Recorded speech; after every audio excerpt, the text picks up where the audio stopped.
ये गजल रिकॉर्ड की गई सुबह, लेकिन रफी साहब की आवाज में शाम की खुमारी है। हुई शाम उनका ख्याल आ गया। मदन मोहन को गजल सम्राट यूं ही नहीं कहा जाता, उन्होंने बार बार अपने इस हुनर को साबित भी किया है। सुर्ख जोड़े की तब मुबारक हो तुझे। रफी साहब ने इस गजल को ऐसे गाया है मानो शायर खुद अपने शेर पढ़ रहा हो। जो उनकी तमन्ना है बर्बाद हो जा। इस गजल का असर आज भी वैसा ही है जैसा सालों पहले था। तुम्हारी जुल्फ के साए में।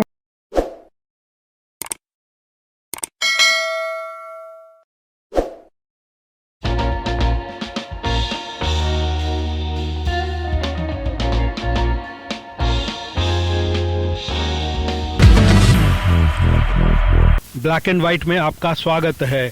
पिछले एपिसोड में हमने बात की थी मोहम्मद रफ़ी की गाई नज़मों की। इस एपिसोड में हम बात करेंगे गज़ल की, उन गज़लों की जिन्हें रफ़ी साहब ने गाया है। हमको तुम्हारे इश्क ने क्या क्या बना दिया। हिंदी फिल्मों में जब भी गज़ल की बात होती है तो जेहन में अपने आप संगीतकार मदन मोहन का नाम कौंध जाता है। मदन मोहन को गज़ल का सम्राट कहा जाता है। लता मंगेशकर तो उन्हें गज़ल का शहजादा कहती थीं। तो आइए शुरुआत करते हैं मदन मोहन की एक बेहद खूबसूरत गज़ल से, जिसे गाया है मोहम्मद रफ़ी ने। मैंने जज्बात निभाए हैं उसूलों की जगह। ये गज़ल है फिल्म गज़ल की, जो आई थी 1964 में। मुझसे कह दे मैं तेरा हाथ किसे पेश करूं। फिल्म का नाम ही गज़ल है, इसलिए इस फिल्म में एक और खूबसूरत गज़ल को जगह दी गई है। मेरी महबूब कहीं और मिला कर मुझसे, मेरी महबूब। शायर साहिर लुधियानवी ने ताजमहल पर अपनी सोच दुनिया के सामने रखी है, जरा सुनिए। एक शहंशाह ने दौलत का सहारा लेकर। साहिर लुधियानवी को बागी शायर कहा जाता है क्योंकि उन्होंने अपनी रचनाओं में गैर बराबरी और अन्याय के खिलाफ आवाज उठाई है। ताज पर उनकी लिखी हुई ये मशहूर पंक्तियां उनके बागी तेवर को ही दिखाती हैं। हम गरीबों की मोहब्बत का उड़ाया है मजाक। मदन मोहन जानते थे कि उन्हें अपनी गज़ल के लिए जैसी आवाज़ चाहिए वो रफ़ी साहब के पास है। यही वजह है कि उन्होंने एक के बाद एक खूबसूरत धुनें तैयार की और रफ़ी साहब की आवाज़ में गज़लें गवाईं।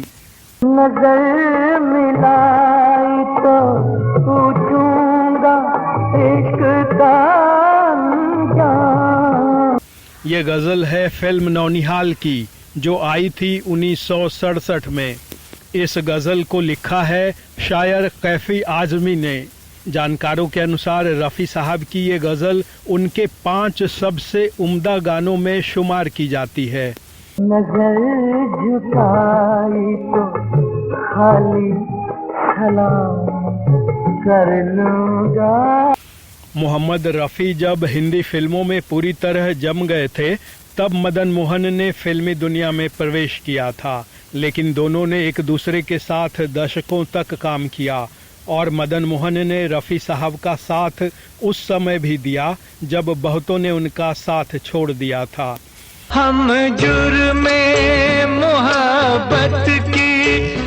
ये गज़ल है फिल्म लैला मजनू की, जो आई थी 1976 में।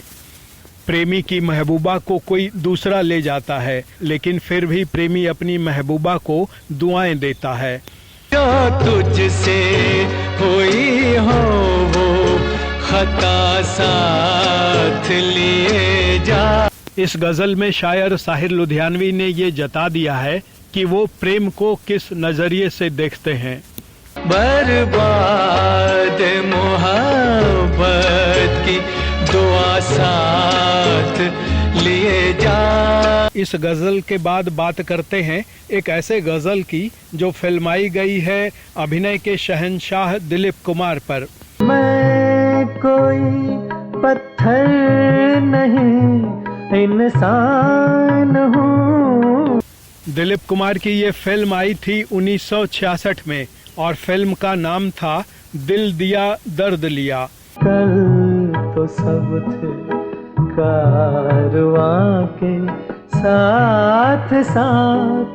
फिल्म में दिलीप कुमार का गम संभाले नहीं संभल रहा है, नायक शराब का सहारा लेता है।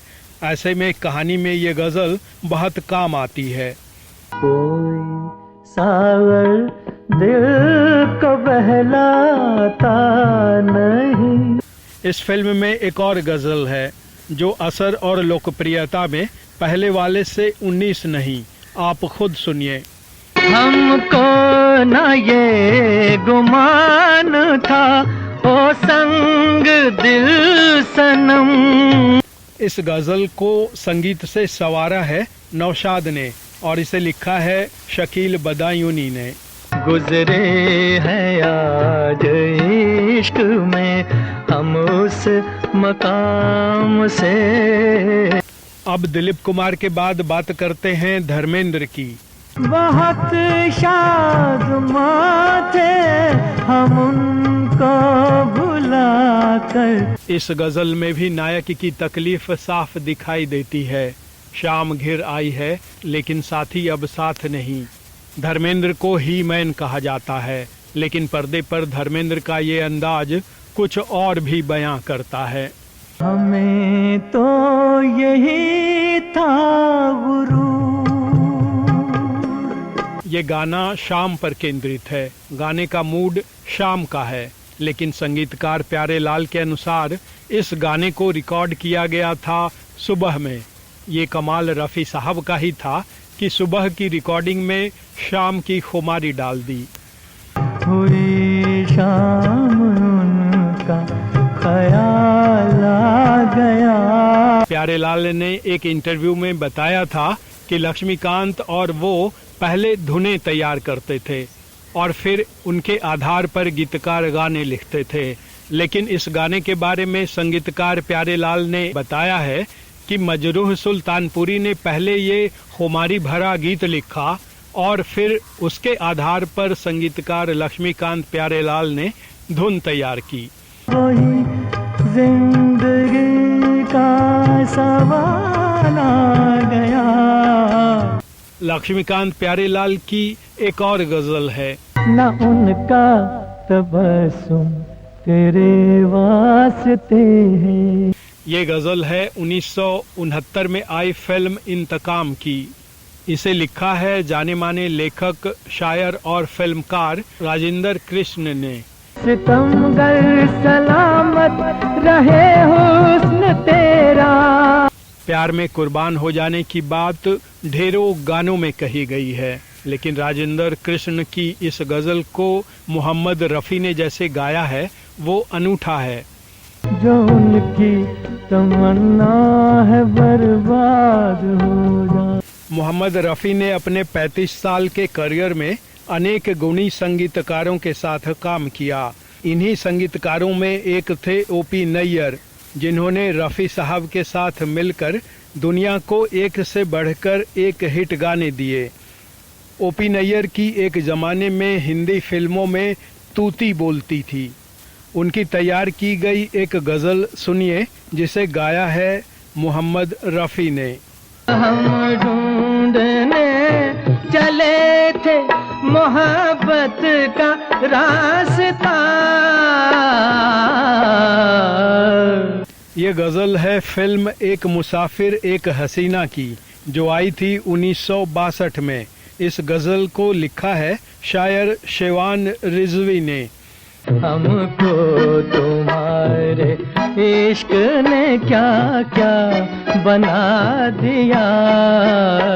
रफ़ी साहब की गज़लें एक बेशकीमती सौगात है जो दुनिया को उनसे मिली है। इस एपिसोड में आज इतना ही।